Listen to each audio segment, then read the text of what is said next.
नमस्कार मित्रों, कुंडली रहस्य ज्ञान चैनल में आपका पुनः स्वागत है। आज के इस वीडियो में हम मकर लग्न में कौन कौन से ग्रहों को किस प्रकार के फल देने की पावर दी गई है, इस विषय पर चर्चा करेंगे। इस चर्चा को शुरू करने से पहले पुनः आपको एक बार बता दूं कि जैसा कि आपको बताया गया है कि प्रत्येक ग्रहों के अपने मित्र और शत्रु भाव रहते हैं। कुंडली विवेचन में इस चीज को ध्यान रखना बहुत ही महत्वपूर्ण है। और आज फिर से हम मकर लग्न में कौन कौन से ग्रहों को किस प्रकार के फल देने की क्षमता प्रदान की गई है, इस पर चर्चा करते हुए इस पर प्रकाश डालेंगे। तो मकर लग्न की कुंडली में लग्न भाव में लिखा होगा 10 नंबर, 10 नंबर यानी कि मकर राशि। अब हम अन्य राशियों को इसमें स्थापित करेंगे। अब लग्न में 10 नंबर आएगा तो यहाँ आ जाएगा 11 नंबर, यहाँ आ गई मीन राशि, यहाँ आ जाएगी मेष राशि,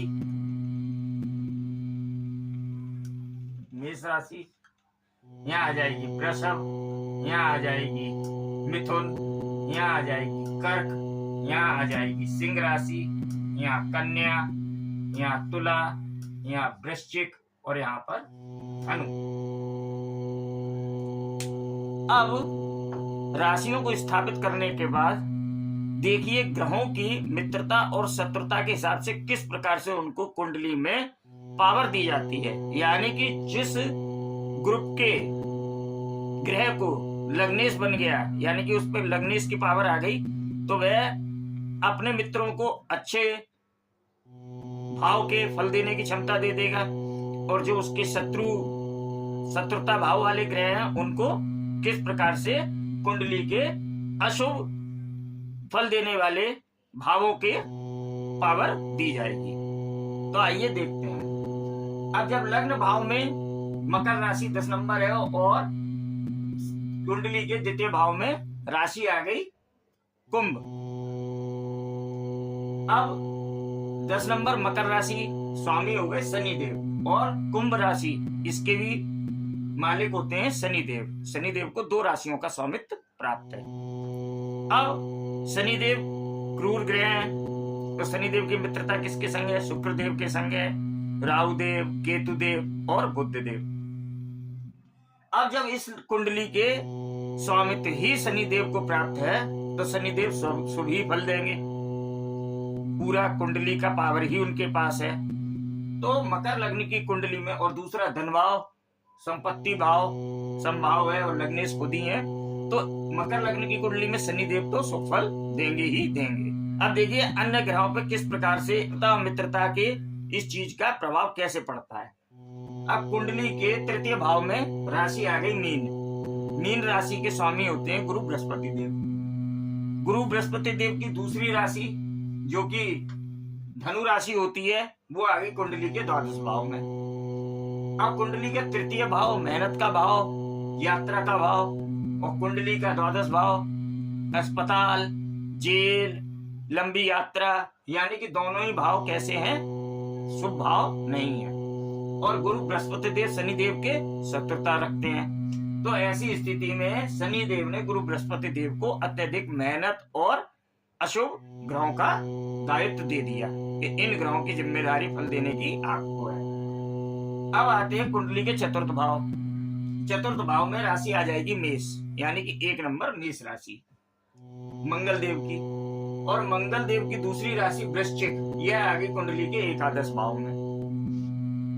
अब एक तो केंद्र का भाव है और एक हो गया एकादश भाव, जो भी बहुत अच्छा नहीं होता।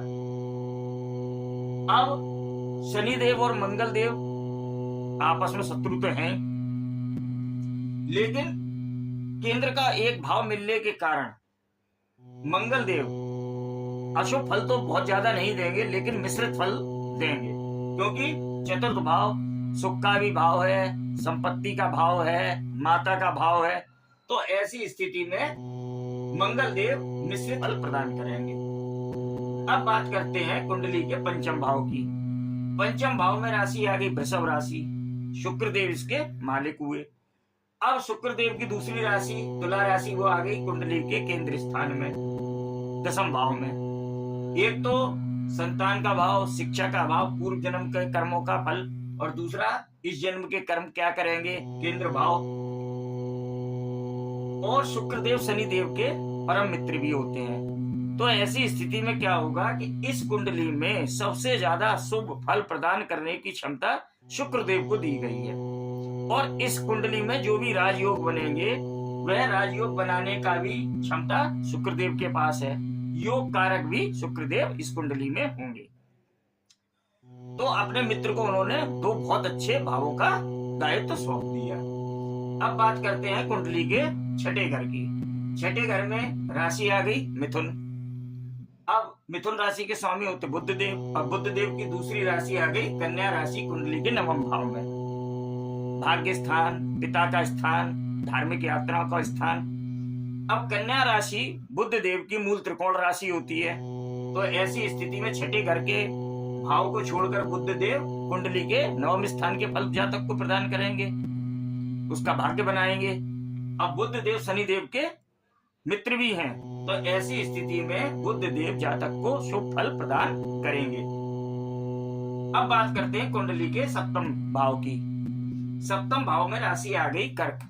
कर्क राशि के स्वामी होते चंद्रदेव। अब चंद्रदेव को केवल एक ही राशि का स्वामित्व प्राप्त है, कर्क राशि का। अब 7वां भाव होता है मारक भाव, और सूर्यदेव और चंद्रदेव क्या होते हैं, देवग्रह हैं। तो मारक भाव तो स्वीकार ही नहीं करते हैं। तो ऐसी स्थिति में क्या होगा कि चंद्रदेव यदि कुंडली में शुभ स्थिति में बैठे होंगे तो अत्यधिक शुभ फल देंगे, अन्यथा की स्थिति में मिश्रित फल देंगे। अशुभ फल तो जातक को नहीं देंगे, मारकत्व को अपने त्याग देंगे। अब बात करते हैं कुंडली के अष्टम घर की। अष्टम घर में 5 नंबर यानी कि सिंह राशि। अब सिंह राशि के स्वामी होते हैं सूर्यदेव।